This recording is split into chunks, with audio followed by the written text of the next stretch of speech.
تو ہندوؤں نے کیس کر دیا، انگریز کا زمانہ تھا، عدالت میں وہ مسجد بنانا چاہتے تھے، ہندو مندر بنانا چاہتے تھے،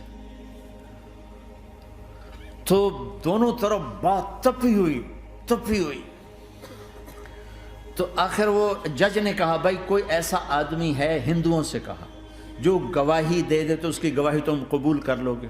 اور مسلمانوں سے بھی پوچھا تو ہندوؤں نے کہا جی ہاں، مفتی مظفر حسین صاحب اگر گواہی دے دیں کہ زمین مسلمانوں کی ہے تو ہم دے دیں گے۔ تو مسلمان بڑے خوش ہو گئے، مفتی مظفر تو آخر مسلمان ہے تو ہمارے حق میں گواہی دے گا، تھا ان کا قبضہ ناجائز۔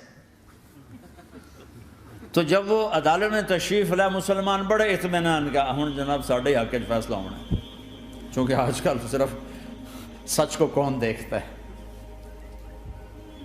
تو انگریز جج نے پوچھا ہاں جی مفتی صاحب آپ کیا کہتے ہیں؟ فرمانے لگے دیکھو جج صاحب، یہ زمین ہندوؤں کی ہے اور مسلمانوں نے قبضہ کیا ہوا ہے۔ تو مسلمانوں نے گالیاں نکالنی شروع، وہ یہودیوں والا بن گیا نا، گالیاں نکالنی شروع کر دی۔ تو انگریز جج نے کہا آج مسلمان ہار گئے اور اسلام جیت گیا، آج مسلمان ہار گئے اور اسلام جیت گیا۔ اپنی ہار مان کے اسلام کو جتاتا، سچ بول کے اسلام کو جتاتا، جھوٹ کے ساتھی نہ بنو، سچ کے ساتھی، جھوٹ کے کاغذ بنا کر کوئی بینیفٹ حاصل نہ کرو۔ میں نیوزی لینڈ گیا، میں حیران ہو گیا، ایک ہفتہ میں رہا، ڈپریشن کا شکار رہا کہ مجھے بتایا گیا کہ پورے نیوزی لینڈ میں ایک آدمی جھوٹ نہیں بولتا سوائے پاکستانیوں کے، بنگالیوں کے اور انڈین۔ جو بنگالی، جو پاکستانی، جو انڈین پہنچے یہ جھوٹ بولتے ہیں، ہیرا پھیری کرتے ہیں، ان میں ایک آدمی جھوٹ نہیں بولتا۔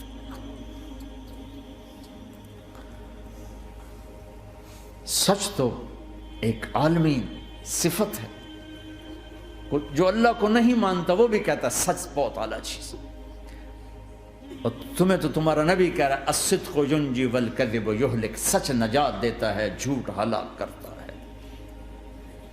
آپ تشریف لے جا رہے تھے، آپ کو آواز آئی یا رسول اللہ، تو آپ نے ادھر ادھر دیکھا، کوئی نظر نہیں آیا، پھر آواز آئی یا رسول اللہ، پھر آپ نے دیکھا تو ایک ہرنی آپ کو پکار رہی تھی، ہرنی، وہ بندھی ہوئی رسی کے ساتھ۔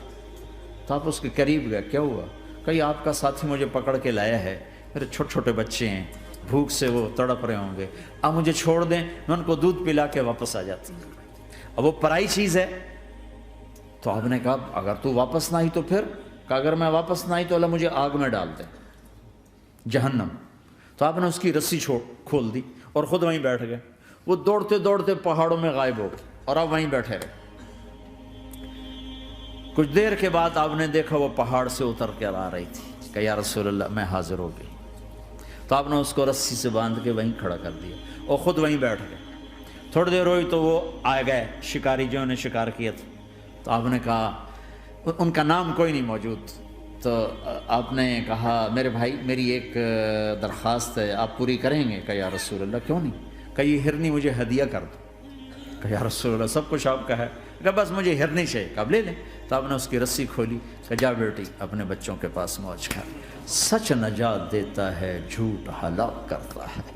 تو اس نے یوں آپ کے سامنے سر جھکایا شکریہ کا اور 4 قدم دوڑی، پھر پیچھے مڑی، پھر آپ کو دیکھا، پھر یوں سر جھکایا، پھر آگے گئی، پھر تھوڑی دور گئی، پھر یوں پیچھے مڑی، پھر آپ کو دیکھا، پھر یوں سر جھکایا، پھر جہاں تک وہ نظروں سے اوجھل نہیں ہوئی وہ آپ کو مڑ مڑ کے یوں سلام کرتی گئی۔ سچ تو ایک ہرنی کو نجات دے گیا، تمہیں نہیں دیکھا۔ تمہیں کس پاگل نے کہا جھوٹ بول کے پیسہ بچاؤ، جھوٹ بول کے کاغذ بناؤ، دھوکے دے کے پیپر بناؤ؟ اللہ کے واسطے اس حقارت والی سوچ سے